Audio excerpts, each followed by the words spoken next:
Hello and welcome to the October 2013 energy reading. I'm Adrienne Elise.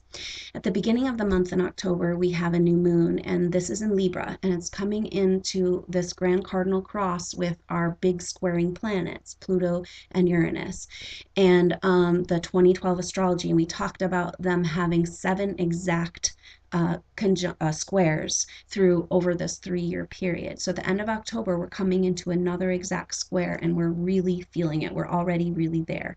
And this new moon in Libra is kind of really activating that again. And it's also bringing up a lot of this inner stuff that needs to be cleared so we can shift into our next mode, into our 90-degree turn. And the great thing, though, is that we also have this beautiful grand water trine, and this is between Chiron in Pisces and Jupiter in Cancer, and also Saturn in Scorpio. And so this grand water trine is kind of harmonizing all of this energy for us and allowing us to kind of round out the corners of this shift in our life. And Chiron has been a big player in this astrology. Chiron is an asteroid, and it's called the wounded healer. And so it's this energy of one, having to admit we're wounded, looking at our woundedness, being able to heal it so we can help other people heal their woundedness. And this grand water trine and this big shift of astrology that's happening right now is actually asking us if we really do need that woundedness any longer. Is that just a story, or is it really a part of ourselves? And it's an opportunity to just kind of step right out of that woundedness and out of that story. So that's really exciting. Now, on the 18th is the full moon, and there's also a lunar eclipse. So there's a lot of energy here. The full moon is in Aries, which is where Uranus, the awakener, is. And so we're having a lot of energy again, activating the square as we come into this heart chakra, this exact. And with Pluto involved in anything, there's always a death and rebirth. And this is what we're doing. This 90-degree turn is a death and a rebirth. We are making a consciousness shift in our bodies, where normally you would have to leave your body and then move to another dimension. But we're having this beautiful opportunity to change our consciousness within this physical body. And so it's this grand experiment in the universe. But we're coming up against this 90-degree turn. And so and it has this death and rebirth kind of energy to it. But with Aries involved, especially with Uranus in there, we have this awakener, the awakener in the sign of the self. And so the full moon in Aries is bringing this to light, this energy, the awakening the self. And so we can see it as a death and rebirth process within the self, an awakened death and rebirth process within the self. That is, in a nutshell, what we're going through right now. And so it's actually can be kind of feel really intense, but it's a beautiful opportunity time on the planet. And so stop and try to enjoy the energy and smell the flowers. And the grand water trine will really help with that. Now, the day after the full moon eclipse, we have Mars, which will have moved into Virgo.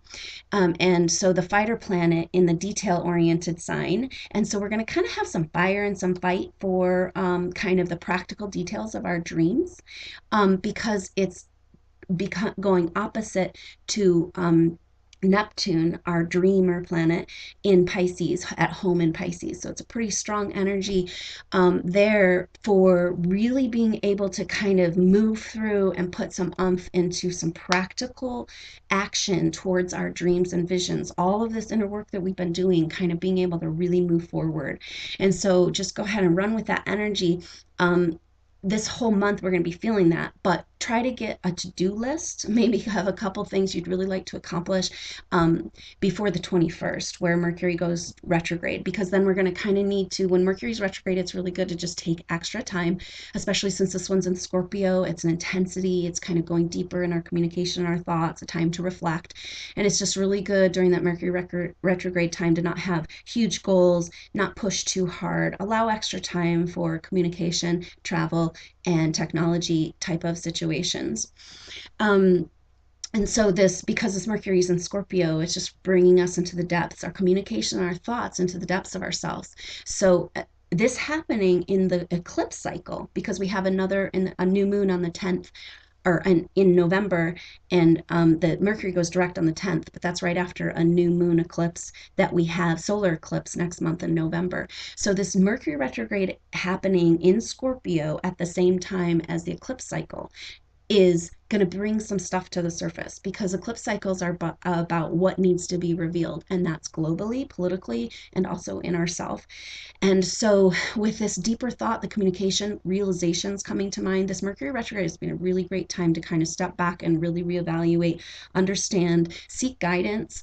As far as help in the intuitive realm would be it's really great timing for that. Now, I feel the Mercury retrograde most when around the 3 days when it goes retrograde. So that's going to be around the 21st.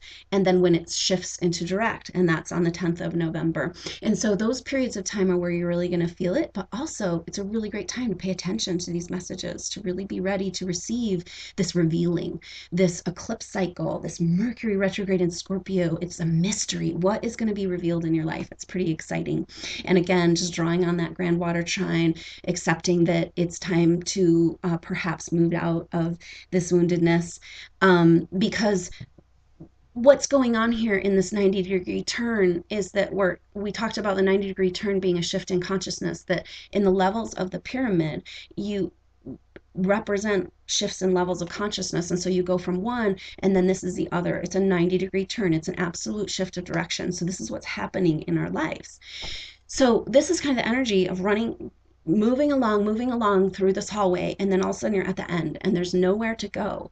And that nowhere to go feeling, that stuck feeling, has to do with allowing the depth, this Scorpio energy, this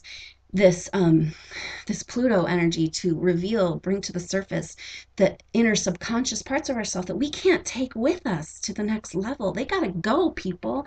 And so if you're in this 90-degree turn and you're trying to make it kind of stretch it out and make it work, it just gets messy. It's got to be like, and so it's like we're just being asked to just completely let go and completely shed whatever is holding us back. And that, of course, fits beautifully with the energy of the year of the snake. So use the rest of this year just to step into that energy of transformation.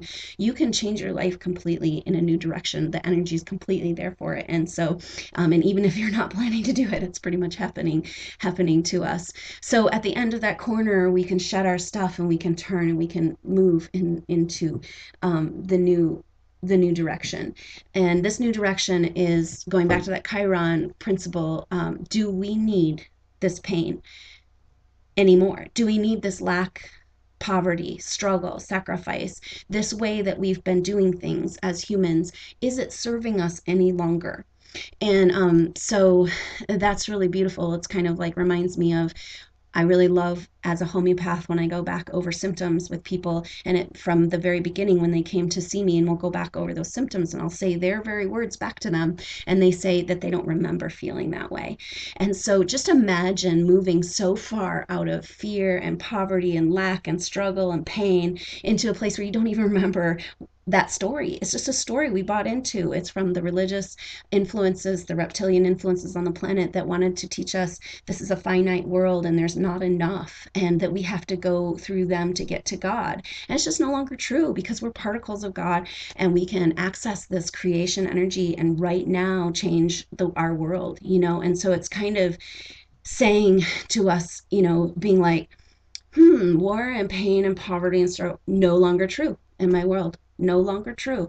I'm a creator of this reality. I'm going to take responsibility right here, right now. And in my world, in my life, my microcosm, that's no longer true. I no longer need my inner woundedness. It's not serving me. Bye, gone. 90-degree shift, new direction. And that's a little bit like getting into the flow, like you're stuck in the eddy, you're stuck at that corner, and realizing that the flow is right there all the time. All we have to do is kind of move into it and get back in the flow. And that's where that grand water trine is kind of allowing us. It's like when you do let that shit go, and when you do change that corner and you move into that new place, it's just limitless possibility.